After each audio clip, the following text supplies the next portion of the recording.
Greetings, everyone, and welcome to the Produce Buzzers podcast. We are so happy you have joined us today, and I think you will be too after the show is over, because you will learn a lot about fresh fruits and vegetables, how to select and store them, how to prepare and cook them, and surprising facts about their history and origin.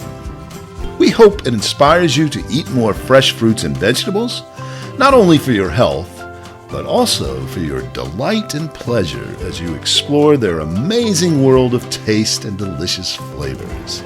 Eating more of them will transform your life in so many positive ways.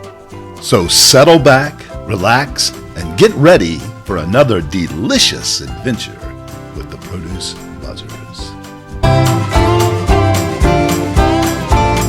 Welcome to another episode of the Produce Buzzers podcast. I'm your host, Edwin Stepp, and the executive editor of ProduceBuzz.com.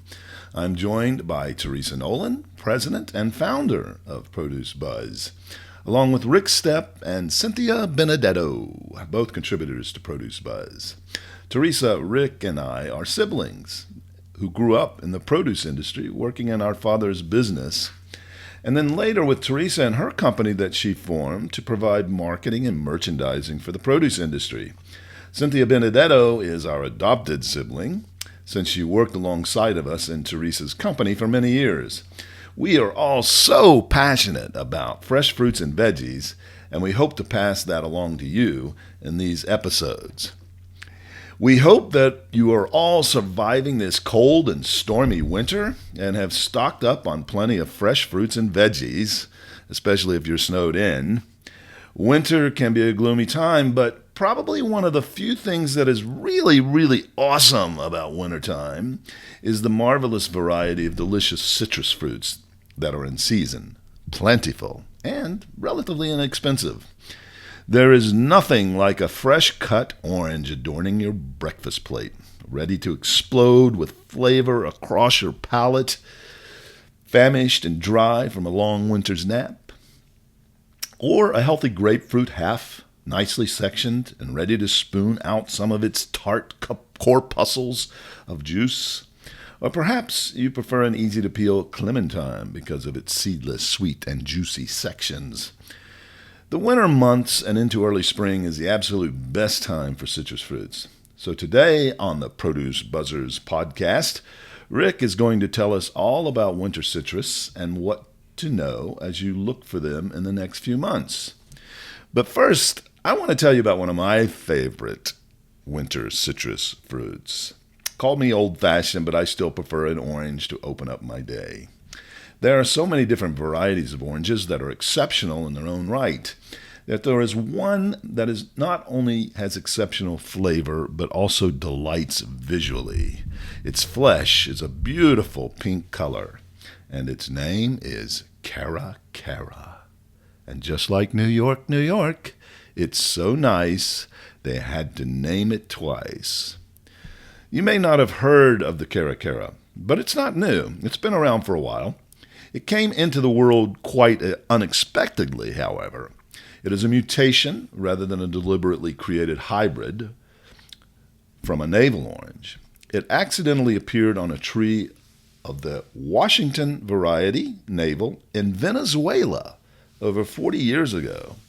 Its other parent is not absolutely known, but it is believed to be the Brazilian Bahia navel orange. If so, that makes the Cara Cara a great example of international cooperation and a cross-cultural success.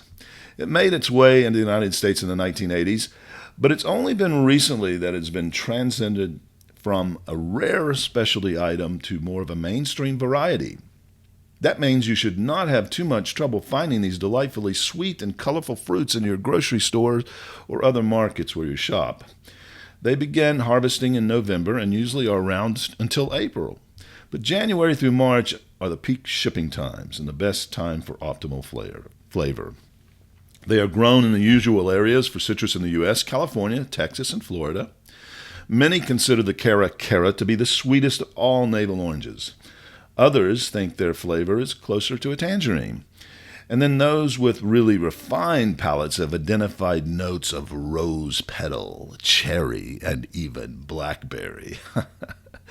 But don't despair if you can't find those flavors when you try it. You are assured that your palate, no matter how refined, will be delighted. Visually, they are just as delightful. Cut them open to reveal a deep pink or bright red color. They can't be beat as a garnish on any plate, with that reddish pink contrasting with the bright orange skin.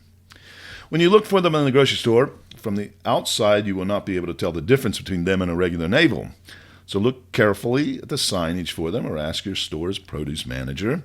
Or if you are into numbers, that little sticker on them will have a PLU number of 3110, and the organic version will be 93110. That same sticker should have the name on it too, but just remember, you're not seeing double. It is Cara, C-A-R-A, C-A-R-A. And yes, it's so nice they named it twice. But now let's hear from Rick about winter citrus. Rick is an expert on citrus because he has run a fresh fruit fundraising company for many years, specializing in fresh citrus. He provides this service to churches and nonprofits all over the country to help them raise funds for the upcoming year. The members of those organizations canvass their communities, taking orders for cases of grapefruit and oranges. They share in the profits from the sale of these beautiful fruits.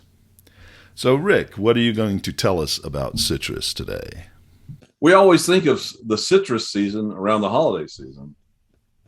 However, the best tasting and best quality citrus are harvested mid-January to mid-April. I've often been surprised at how many people that I do business with don't even realize that.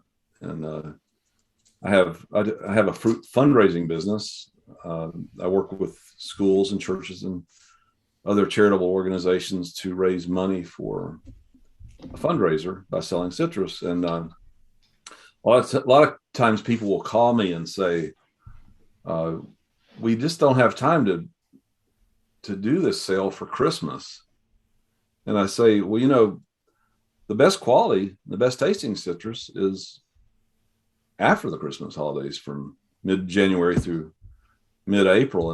And so many people are dumbfounded that they don't even realize what the real citrus season is. But the most popular varieties in winter that are available in stores now are California clementines, California navel oranges, Florida and Texas grapefruit, and Florida tangerines.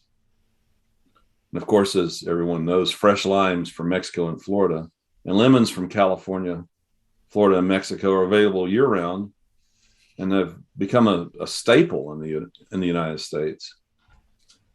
I was in Denver, Colorado, around the Christmas time, visiting with my son, his wife, and 2 children, and we went to the Denver, Colorado Botanical Gardens. And when I was there, I was surprised to see a holiday display of citrus at the Botanical Gardens. It just totally took me off guard. It was a whole atrium area with citrus trees growing, and it was decorated with citrus. And according to their website, this display is from November 25th to January 9th. So by the time you're hearing this podcast, it will probably be not on display any longer. But the website says, enjoy a celebration of the genus citrus in our orangeries holiday display. Botanical illustrations created by students in our School of Botanical Art and Illustration program highlight citrus plants in our collection. Dried slices of lemon, grapefruit, orange, blood orange, and Buddha's hand adorn the garlands, wreaths, and ornaments throughout this cozy space. Planters and hanging baskets overflowing with citrus-hued poinsettias, rosemary, sage, and thyme complete this fragrant and festive display. I remember when we walked in and I started seeing all these small citrus trees on display. I even saw one display. It wasn't the actual citron growing, but we made jokes about it in our fruitcake episode. about citron. Citron, yeah. And they had a picture of citron and the history of it and the uses. And I was so surprised to see that in Denver, Colorado. Yeah. But was it fragrant? What, did it smell good when you walked in there? You know, we had to wear a mask. Oh. And it was actually oppressive because those greenhouse type environments are very humid and the sun's coming in and like you could hardly breathe. So you felt like I you were in have Florida? a feeling it would have been fragrant if I didn't have to wear a mask. You were probably fragrant after sweating. Plus you're a mile high. And it's actually is if you don't live at a mile high and you just get there, it's very difficult to breathe already. Yeah. Did they make decorations out of? Yeah, they had slices. They had dried slices of oranges and grapefruit, and they were on. But when were those? When do you think that those dried slices of oranges were prepared, actually made? I don't know how long it would take to dry. So they could have been last season's. It's possible, yeah. But I think they probably could have dried them in an oven or something. That's a good question. But it was like dried fruit, and they were ornamental. And I wouldn't put them on my Christmas tree, but they looked pretty good. A Buddha's hand on a Christmas tree would be pretty fantastic. That'd make a great. Actually, that'd make a great topping for Christmas. Bring a different religion in. Maybe probably not all of our listeners know what a Buddha's hand is, but it's a citrus fruit that has got, it looks like a big lemon, but it has these fingers that come off of it and, many different fingers. So it's really a strange looking fruit. Yeah. And they actually had I'm not sure if in that particular case, if it's a bush or if it's a tree, but they actually had that actual plant growing. Oh, okay. Did they have some Buddha's hands, the fruit, to show as well? Yeah. It was on the tree, and I should have researched it. But today's thing is just kind of an overview of citrus in general for the wintertime, just to make people aware that the best citrus of the year is available right now, all the way through mid-April. Right. The best flavor. Yep. And a lot of people just buy citrus for the holidays, and then they don't even eat it after that. You'd be surprised how many people. I've learned this through my fundraising program, that they buy oranges and grapefruit for Christmas, and when it's done, it's done. They don't even really buy it out of the stores. And citrus is available the year round now, as we know, from the southern hemisphere during the summertime. And by New Year's Day, Florida navel oranges and Texas navel oranges are basically done for the season. Now that seems contradictory to what you said a minute ago. Right, but Florida grapefruit and Florida and Texas grapefruit, as you all know, they're the best flavor from January through April. When it comes to grapefruit usually like February is when you start thinking about grapefruit tasting the very best. Mm-hmm. But even into March, April, May, if you can find it in the grocery store, it will taste fabulous at that time of year. Yeah. And people who don't like grapefruit probably don't like it because they ate it before it was really ripe. I sold, as you all know, I sold for a couple of years grapefruit for Ocean Spray. Most people think of that as just a cranberry juice company, but those same farmers owned a lot of grapefruit and orange groves in Florida. We sold only grapefruit, I think. There might have been some oranges, but primarily grapefruit. And I know that in May, the grapefruit we were getting then was just over the top. It was just fantastic. You could not beat it that late in the season. But it also didn't keep as long, and the supplies were dwindling. So you're right. It's a scarce, becomes more scarce then, but the flavor by that time is just fantastic. Yeah. And this year, unfortunately, a lot of the grapefruit may be out of season by that time. Texas grapefruit is already going out because they had the freeze last February in 2021. Is it February? Yeah, February of 2021. They had a really bad freeze. Did that destroy the trees or just wipe out the seasons? The grapefruit were more resilient. They have about 30% of a crop in Texas this year. Oh, that's it. Yeah. Oh, wow.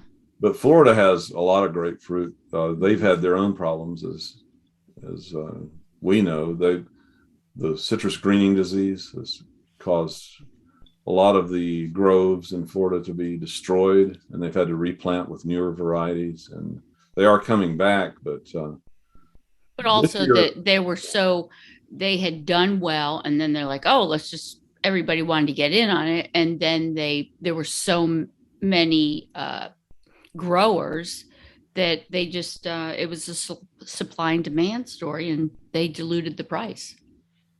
Yeah, well, now price is a premium.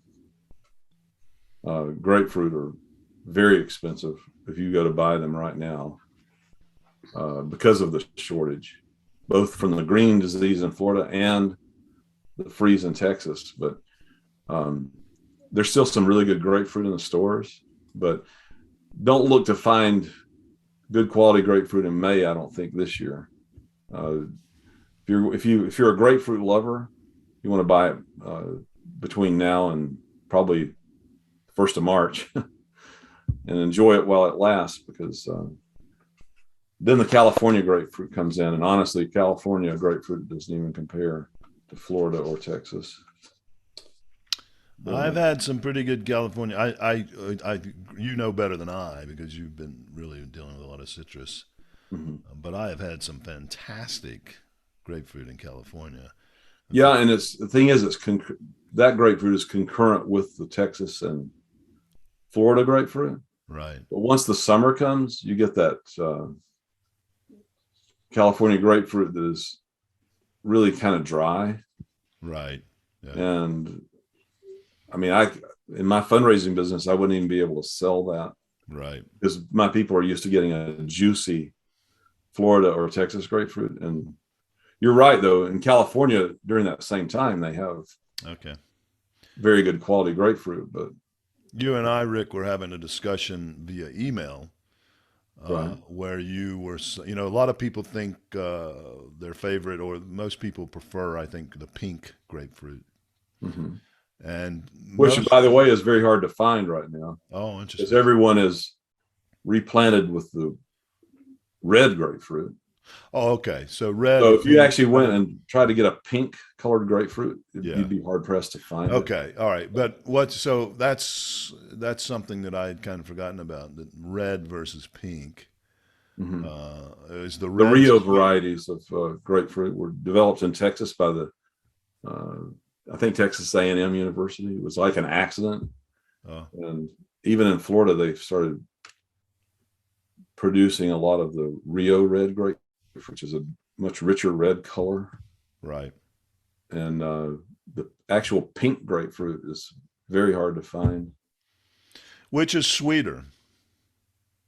I think that they're probably all equal. It's just the red looks prettier, and it's kind of like eating a red delicious apple. You think, oh, it's a red apple, but right.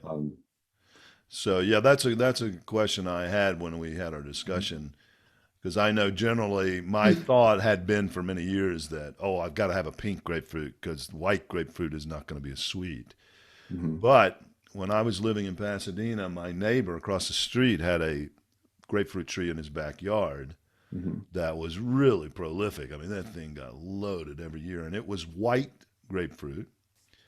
And the variety was Oro Blanco, which in Spanish means white gold. And I still think those are the sweetest grapefruit I've ever eaten. Mm-hmm. But I don't know. I didn't do a taste test, so I'm not sure it was accurate. And who knows if you ever ate orchid grapefruit? I don't remember I think I may have had some of that orchid grapefruit when I worked for Ocean Spray there in that area. But I don't really remember. I know this, and this is kind of what started our discussion, Rick and I, on email. Rick said, do you remember that the Japanese who came to Florida preferred the white grapefruit out of Florida. And I said, yes, I do remember that. And also that they paid a very high premium for them. Yeah, most of the white grapefruit for the past 30 years has been exported to Japan because that's what they love and they pay the premium. And people in the United States prefer a red grapefruit or a pink grapefruit. Right. Yeah. And everyone, not everyone, but anybody that's my age or older remembers back when that was all you really got from the grocery store was a white grapefruit, and you'd cut it in half and you put sugar all over the top of it and eat it with a spoon. I don't know if you remember doing that, Edwin.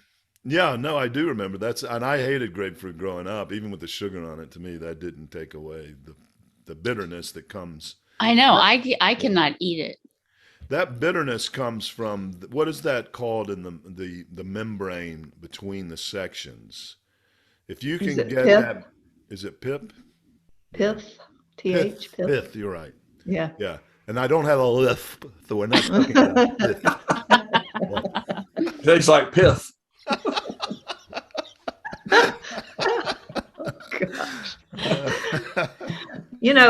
Though it's all a matter of them taking it off the tree at the right time anyway, because if it's got enough sugar, it will taste great. Yeah. That's right. But my mother used to be able to she would carve it out and then she would do it individually and she could just, and she used to do that for anybody who would want to eat it. That was your mother. Mm-hmm. Yeah, I got pretty good at doing that too, and that's the point: is to get it separated from that pith, so you don't get the bitterness from that membrane. Because I still think it's sour. Yeah, well, they are more on the sour side. There's no question about that. Yeah, and the grapefruit juice would squirt in your eye. You take your spoon and you stick it down there and it squirt in your eye. Okay, that's another Seinfeld episode you have to look out for, Rick. Have you seen that one yet? I don't think so. So George he's got these job interviews lined up throughout the day, and I can't remember. There was other things that are going on, but anyway, he eats a grapefruit in the morning and it squirts in his eye. So the rest of the day he's winking because his eye is irritated, and so he's in this job interview. I can't remember. It's probably some really beautiful girl who's interviewing him. Yeah. And she gets offended. So through the whole episode, he has these various encounters with people where looks like he's winking at them. That's hilarious. We are watching that gradually. Yeah. Maybe like one episode a week. Right. We had children during that time who were watching Mary Poppins and that kind of thing, and we didn't get to watch adult television in those years. We're just now watching the Seinfeld. I started on it late too. I don't think I really started watching until the late 90s. We watched it the other day and watched The Big Salad. Oh, right, The Big Salad. Mm-hmm. And then how about The Doll? The Doll. I don't remember. This is a Seinfeld also? Yeah, because George's fiance, I think, moved in, and she had a big doll collection, and one looked exactly like his mother. Right. So she's like, oh, and she'd bring the doll to bed, or she'd have the doll staring at the bed. And so it was creeping him out. He couldn't have sexual relations with her because he felt like his mom was watching. And like the voice that his mother had, like that character, sounds just like my mother-in-law. And really? oh my gosh. And my husband will go like, that's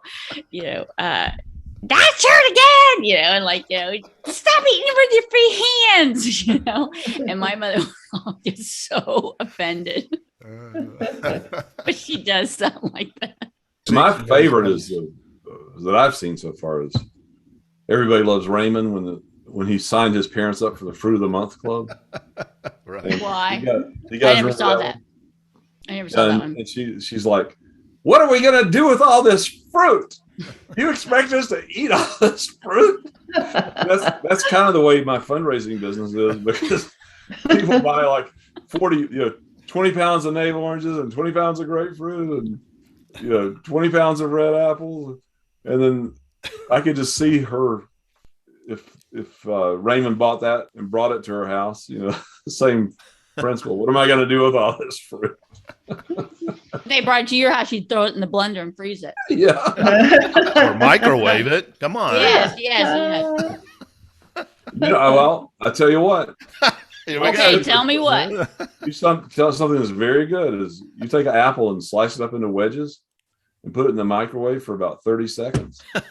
And you've got it's almost like apple pie. You could take a red delicious apple, which is probably my least favorite. It's the worst. And slice it up, put it in the microwave for 30 seconds, and it's almost like eating apple pie. You have not eaten my apple pie. Because I assure you it is not like that. Do you put any cinnamon on it? No cinnamon, but no sugar, no butter, no vanilla. What the microwave will do with a fresh apple, if you want to cook it just a little bit and not, it just brings something it's those out. free radicals flying around. I wonder, you probably shouldn't put a whole apple in the microwave. I bet that would explode. Well, no, you can bake it. I have a Cynthia's really going to get a kick out of this. I have a microwave baked potato cooker. You can take a baked potato. It's got little spikes, and you put holes in the potato, and then you put the cover on there, and you microwave it for about 3 minutes, and it makes a great baked potato. Well, you could. How would that differ from putting it in a bowl and poking holes with it in a fork? It's specifically made to keep the moisture in there, so that you don't lose a lot of the moisture. But I've tried it with a whole apple, and baking it, and it's great. That's not baking it. It's similar. I think the difference is if you punch those holes in it, then the pressure can get out. That's right. You don't want to put a whole apple in there without putting holes in it. Right. Or a spaghetti squash. That's a bomb. That's a lethal bomb if you put a spaghetti squash in the microwave. Okay, enough about exploding fruit. What else are you going to tell us about citrus, Rick? Within the past 25 years, citrus has become available on a year-round basis. We almost take that for granted now. It wasn't that long ago that citrus was seasonal. Summer navel oranges and clementines from Australia began to be imported to the United States in the 1990s. This was followed by navel oranges from South Africa and Chile. These are all countries in the southern hemisphere, so their winter is opposite of us. The Nolan Network, of which Teresa Nolan founded, was one of the pioneers in marketing Australian, South African, and Chilean citrus in the 1990s. And I'll have Teresa comment some on that also, but I'll never forget, she got the contract with the Australian citrus growers to market their product in the summertime in the United States. We actually went out and cold called with produce buyers and merchandisers throughout the country. And my territory was the entire Western United States, from the Mississippi River west, basically. When I came in with the program, they were all very excited about it. We were actually on the ground level of developing this summer citrus. And it was really exciting to be on the ground level of that and to help develop that program, bringing the Australian citrus to the Western United States. Teresa probably had a little bit different experience on the East Coast, but I'll never forget, we also provided services like store checks for the Australian citrus growers. So we'd go in and take pictures of the displays and tell them any interesting facts about how the citrus tasted and that type of thing. And once I went into a Smith's grocery store, which is now owned by Kroger. And where were they based? I'm trying to remember. I know they're out of Utah. Like Salt Lake City, Utah. Right. Since I was doing a store check at Smith's in Salt Lake City, I bought some of the Australian navel oranges to sample them. And when I was checking out, the store manager just happened to be running the cash register, filling in for his cashier. Oh boy. And he said, "Oh, I see you bought some of the Australian navel oranges." And I said, "Yeah, in fact, I represent the Australian growers. I'm here doing a store check just to see how things are looking." And he said, "Well, I'm the store manager." He said, "I want you to know that in the month of August, we sold more dollars worth of Australian navel oranges than any item in the store." And I said, "Oh, that's interesting." I said, you must mean of all items in the produce department." He said, "No, of the entire store. It was our number one dollar sales item." What was the price per pound? Oh, it was like $1.99 a pound. Oh, so yeah. So I was going to joke that because they had to come so far from Australia, that one orange probably would do the trick, right? Right. Yeah, but what was phenomenal is people wanted oranges in the summertime, and it's like, this is amazing. Why would people see oranges in the summer and buy them at that volume? Yeah. Well, there's nothing more refreshing than an orange when it's hot. That's true. And so I can see how that could catch on really quickly. Yeah, and if you live in an area that produces oranges, it's hot. Right. And the Australian citrus was delicious too. It was really juicy and very good quality citrus. I don't ever remember seeing them. Well, see that you're in Florida or New York, so Teresa can give us the perspective from the East Coast side. The Australian navel oranges came in through the ports in California. So right. Yeah, and Florida has oranges. So you were probably the less. Yeah, they don't have oranges in August. No, but I mean, it's like they have them available more months out of the year, right? Than most people. But I would have to defer to Teresa now to tell her story on the summer citrus program. We had good success with it on the East Coast, and the retailers loved it because it was a high priced item ringing through that cash register in the summertime. It really helped their sales. So yeah, it went very well. But you remember we also represented Moroccan citrus, Moroccan clementine, the clementines out of Morocco. But those seemed to coincided with the domestic crop because it was late fall that they started, and they were never quite as good early on. Everybody always wanted them. That's still the northern hemisphere. Yeah. Morocco. So that would be more like. Yeah. And then later, as the U.S. started to loosen regulations on imported citrus, the East Coast became a South African import navel territory because the South African navels came in from the eastern ports. And so eventually in the eastern side of the U.S., they were getting more from South Africa. Then eventually Chile came on theirs, and that came in through California. So Chile was more competitive than Australia. So if you find navel oranges in the western U.S. now, they're mostly from Chile. And I'm not sure about the East Coast, Teresa, if you see the Chilean very much there. It seems like when it comes to summer citrus, I see a lot of California navel oranges in the store. I know. Like I remember you guys doing something in citrus, but I probably was chasing around a child, a small person at that point. So I didn't really pay much attention, and citrus is not my hot button anyway.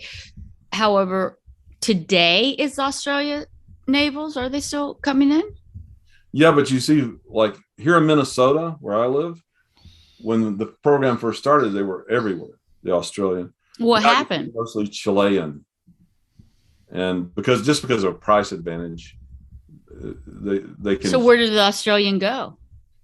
They still bring them in, but I think it's mostly on the West Coast areas, like in California. I don't know, Edwin, if when you lived in California, did you notice them in the summertime that much? You mentioned at the very start of this that we take for granted having citrus year-round, which I do now. I struggle to remember a time when I couldn't go into a store in California anywhere and not find pretty abundant citrus available, whether they were Australian or from some other region, Chile or wherever. I don't remember and didn't pay much attention to. I know there are some citrus that grow through the summer in California, but I don't know what they are. Anyway, I'm going. Well, yeah, the California Valencia orange Right.